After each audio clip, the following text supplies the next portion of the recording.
আমার প্রথম পদার্পণ হয়েছে মান্থলি মিটিং এ, আবার বিদায় হচ্ছে মান্থলি মিটিং এ। আমি যে 4 বছর জিওরে ছিলাম, আমার কাছে কেন মনে হয়নি আমি এটার উত্তর খুঁজে পাইনি। বিশ্বাস করবেন কিনা জানি না, আমার যখন দৌলতপুরে বদলি হয়ে গেছে, এই অর্ডার পেয়েছি, আমি সেই দিন থেকে আমি ভালো করে ঘুমাতে পারিনি। করতাম তাহলে আমি আরো কৃতজ্ঞ ফিল করতাম। প্রতিদিন একাধিক শিক্ষক ফোন দিয়েছে, বলছে যে স্যার আমরা জিওরে যে আপনাকে রিসিভ করে নিয়ে আসবো। এবং উপজেলা শিক্ষা অফিসার বলতেছে আমাকে, কাজী ফিরোজ স্যার বলতেছে যে আপনি যদি যাবেন, আমি নিজে উপজেলায় মিটিং এ ঘোষণা দিছি, যদি সহকারী শিক্ষকরা সহ সবাই আসতে চায় তাও আমি রাজি হবো, আপনি আসেন। এখন আমি কিন্তু আপনাদের যেটা মনে করছি আমার বাসা থেকে অনেক বেশি দূরে হয়ে গেছে। আমি জীবনে সত্যি কথা বলে আমার চাকরি জীবন থেকে এখন পর্যন্ত আমি বলতে পারি আমি কাজের বিনিময়ে আমি 1 টাকার একটা চকলেট আমি পকেটে ঢুকাইছি। আজকে আমি বিদায় বেলা এটা বলে গেলাম। যদি কেউ এটা বিশ্বাস করেন তাহলে এটা সত্য কথা বললাম। সেক্ষেত্রে আমি আরেকটা জিনিস করিনি, কোনোদিনও শিক্ষকদেরকে আমি ক্লাসটা বিভেদ করিনি, আর আমি অফিসারগিরি দেখাইনি। হয়তোবা আমার কোনো একটা সময় কাজে আমার কোনো কিছু ভালো না লাগলে তারে যে কোনো ভাবে ইমপ্রেস করে তার মুখে হাসি ফুটাই আমি পরের দিন কাটাইছি। এখন বিষয়টা হলো, আমি শুধু এতটুকুই বলি, আমাদের 4টা ক্লাস্টারে যতগুলো প্রধান শিক্ষক আছে, আমি আমার যদি বিরোধ সেন্সে উদ্দিন করে আমার ফোন দিয়ে কান্না করছে, মনে হচ্ছে আপন ভাই বোন চলে গেছে এরকম। আমাদের যারা দপ্তরি আছে, আমার কতগুলো দপ্তরি ফোন দিয়েছে, আপনাদের জন্য আমি দেখাতে পারতাম। এবং আজকে কিন্তু আমি আবু স্যারকে জানাইছিলাম, দপ্তরিরা এবং ইন্টার গার্ডেনরা অনুষ্ঠান করার জন্য আমাকে বারবার বলেছে। আমি শুধু বলছি যে আমাদের শিক্ষকরা মান্থলি মিটিং এর পরে বসবে, সেটা করে যদি দেরি হয়ে যায় আপনাদের সাথে কন্ট্রাডিক্টরি লাগবে, কষ্ট হবে, আপনারা এটা না করলে আমি খুশি হব। সায়েন্স স্যার আমার একাধিকবার ফোন করেছে, আমি বলছি যে এটা করা ঠিক হবে। আমি আপনাদের কাছে দোয়া চাই। এবং আরেকটা কথা যে আপনাদেরকে আমি কয়েকটা কৃতজ্ঞতা স্বীকার করে কিন্তু শেষ করি। আজকে আমি বড় জোরে অনুরোধ জানাই, যদি আমার আচার আচরণে কথাবার্তায় কোনোভাবে মানে যদি কষ্ট দিই, তাহলে সেটা আমার সর্বোচ্চ বিশ্বাস রাখেন এটা আমার পরিকল্পিত নয়, তার কাছে শুনে নয়।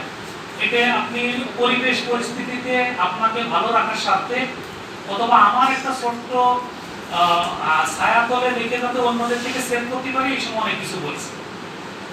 সেক্ষেত্রে আমি প্রথমত ধন্যবাদ জানাই আমাদের যে শিক্ষা অফিসার আছে। আপনি বিশ্বাস করবেন কিনা আমি জানি না, সেটা হলো যে 400 আদেশ দেয়, আমি 399টা পালন করছি, একটা পালন করিনি, সেটা সে বলতে পারবে না। আমি গাড়ি কিনে আমি কিন্তু বাড়ি যাইনি, আমার ম্যাডামরা আগে উঠাইয়ে কিন্তু আমি গাড়ি নিয়ে গেছি, আপনারা জানেন কিনা আমি জানি না।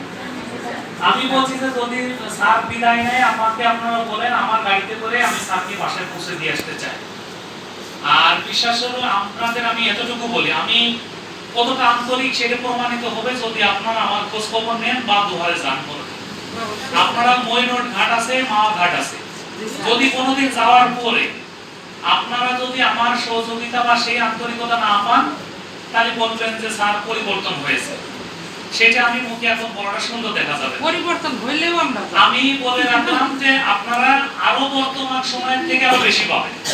কারণ বর্তমান সময়ে অনেক কিছু করতে গেলে ভাবতে হয়েছে যে আমি একে একটু বেশি ভালোবাসলে আরেকজন মন খারাপ করবে কিনা, কিন্তু যেহেতু আমি অন্য উপজেলায় চলে গেছি, আপনাকে নিয়ে যদি আমি একটা খাসি মেরে খাওয়াই দিই, এটা নিয়ে কোনো বিরোধপূর্ণ কোনো মন্তব্য হবে না। কিন্তু আমি এখানে হয়তো অনেক সময় অনেক কিছু করতে পারিনি, সেটা পরিবেশ পরিস্থিতি সামাল দেওয়ার কারণে। কিন্তু আপনারা আবদার করেছেন বা বিপদে পড়েছেন, আমি সহযোগিতা করে দিই, এরকম হওয়ার সম্ভাবনা খুবই কম। তারপরও যদি হয় আমি আপনাদের কাছে একদম বড় জোরে ক্ষমা চাই। আর আমার যারা 4 জন সহকর্মী ছিল তাদেরকে আমি কোনোদিন মন বেজার করে অফিসে থাকতে দিই, কারণ আমি সবসময় চেয়েছি যে আমরা মিলেই তো একটা পরিবার। তা আমার কথা হলো যে আমার পরিবারের সদস্য একজন মুখ বেজার করে থাকবে আর আমি হাসি মুখে থাকবো, এটা একজন মুসলমানের কার্যকলাপ বা একজন মানুষ হিসেবে কার্যকলাপ হতে পারে না। তা আমার একটা বিনীত অনুরোধ, আজকে যারা আমাকে ভালোবেসে এখানে পৌঁছে গেছেন অনেকে আসতে পারেন না, আমি আসার পথে অনেকে ফোন দিয়েছেন যে স্যার আমরা তো যেতে পারতেছি না, আমি বলছি দোয়া করবেন। তা আমি নাম ধরে যদি বলি 1 থেকে 85 নম্বর স্কুল পর্যন্ত সবারই নাম ধরে তার প্রশংসা করতে পারবো। আপনারা প্রত্যেকেই প্রত্যেকের অবস্থান থেকে অনেক বেশি গুণান্বিত। প্রায় 600 শিক্ষক আছেন, আমি ম্যাক্সিমাম সহকারী শিক্ষকের নাম বলতে পারি, আপনারা জানেন কিনা আমি জানি না। এবং আপনাদের প্রায় 400-র উপরে সহকারী শিক্ষকের নাম্বার মোবাইল সেভ করা আছে, আপনারা ওই দিনও হেলেনা ফোন দিছিল। এখন আমার কথা হলো যে যারা মানিকগঞ্জে যাবেন আমার জন্য বসে রাখলেন, আমার একটা অনুরোধ থাকবে, বিশেষ করে সোহেল সাহেবকে বলা যে আজকে আমার পক্ষ থেকে এক বা একাধিক অটো একটু বা যদি ম্যাক্সি থাকে এটা একটু রিজার্ভ করে দিবেন আমার কারণে, যে আমার পক্ষ থেকে আমার স্যার ম্যাডামরা মানিকগঞ্জে যারা যাবে তারা আমার পক্ষ থেকে যাবে।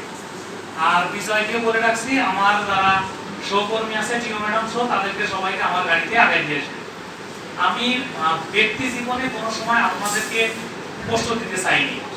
আজকে আমার কাছে বারবারই আমি ঘড়ি দেখতেছিলাম যে আপনাদেরকে আমি অধিক সময় আমার কারণে বসে রাখলাম, এটা আমার মানসিকভাবে অনেক কষ্ট দিচ্ছে। যে হয়তো বা অনেকের মন চাচ্ছে থাকি কিন্তু অনেক ব্যস্ততা আছে, আমরা বুঝতে পারতেছি সেই ক্ষেত্রে আপনাদের যাদের কষ্ট করে থাকলেন হয়তো বা কিছু প্রয়োজনীয় কাজও ছিল, কিন্তু সেই কাজগুলো আপনাদের ব্যাঘাত ঘটেছে।